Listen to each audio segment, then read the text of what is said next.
আজকে দেখলাম জামাত ইসলামী ঘটা করে উৎসব করে নববর্ষের শুভেচ্ছা জানিয়ে র্যালি বের করেছে টুপি মাথায় দিয়ে। মানে সবকিছুর মধ্যে ইসলামাইজ করার একটা প্রবণতা চলে এসেছে। ভাই, নববর্ষটা সম্পূর্ণভাবে হিন্দু আইনি সংস্কৃতি, এখানে মুসলমানদের কিচ্ছু নেই। এখানে যত কর্ম হচ্ছে সম্পূর্ণভাবেই উৎসবটাই পয়লা বৈশাখ, এটা হচ্ছে হিন্দুদের ধর্মীয় উৎসব। এটা আপনি ইসলামাইজ করবেন কেমনে? অনেকে বলতেছে খারাপকে ভালো দ্বারা প্রতিহত করতে। কি ভাই, তাহলে আপনি এখানে ইসলামাইজ করবেন, তাহলে এই শিরকগুলো বাদ দেন।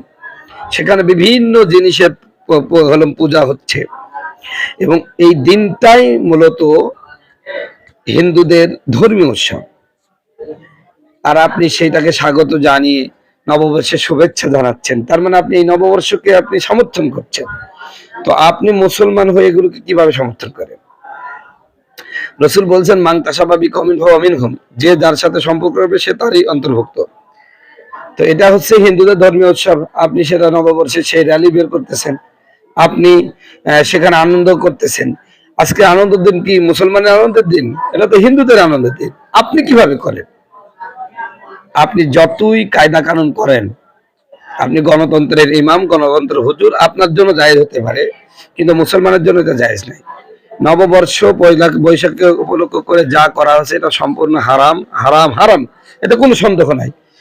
এই পৃথিবীতে তামাম পৃথিবীর মানুষ যদি একত্রিত হয়, এবং আমার উস্তাদ মামুনুল হকও যদি বলে এই নববর্ষের শুভেচ্ছা জানানো জায়েজ, তারপরও হারাম, এটা কোনো সন্দেহ নাই। এটা হারাম, হারামই থাকবে, আজীবন হারামই থাকবে, এটা কখনো জায়েজ নাই। কিন্তু সেখানেও দেখলাম জামাত এটাকে ইসলামাইজ করে ফেলেছে।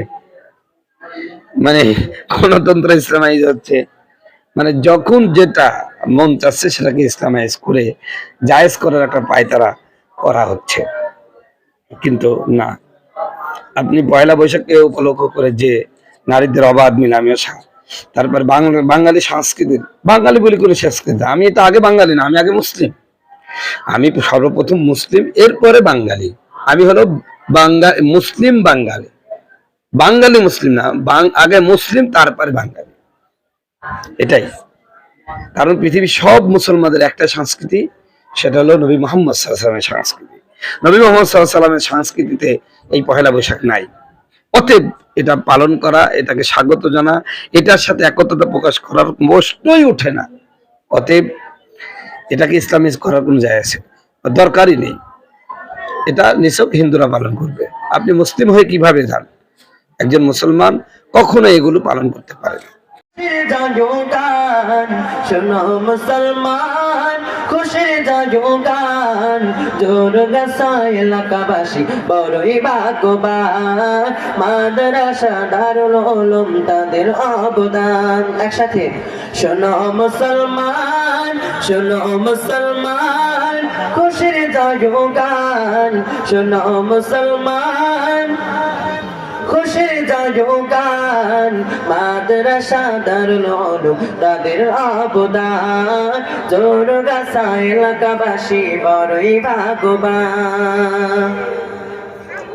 কত জনের কত কথা সহ্য করিয়ে কিছু মানুষ দিল তাদের জীবন বিলিয়ে, ঠিক না? কত জনের কত কথা সহ্য করিয়ে কিছু মানুষ দিল তাদের জীবন বিলিয়ে। প্রভু তুমি কবুল করো, প্রভু তুমি কবুল করো, প্রভু তুমি কবুল করো তাদের অবদান। শোনো মুসলমান, একসাথে শোনো মুসলমান, খুশির জায়গান, শোনো মুসলমান, খুশির জায়গান, দুর্গা এলাকাবাসী বড়ই ভাগ্যবান, মাদ্রাসা দারুল উলুম তাদের অবদান। হীরার আলোয় আলোকিত এই মাদ্রাসা, ইলমে নববীর আলোতে হলো জালা, ঠিক না? হেরার আলোয় আলোকিত এই মাদ্রাসা ইলমে নববীর আলোতে হলো জানা সেই আলোতে রঙ্গবা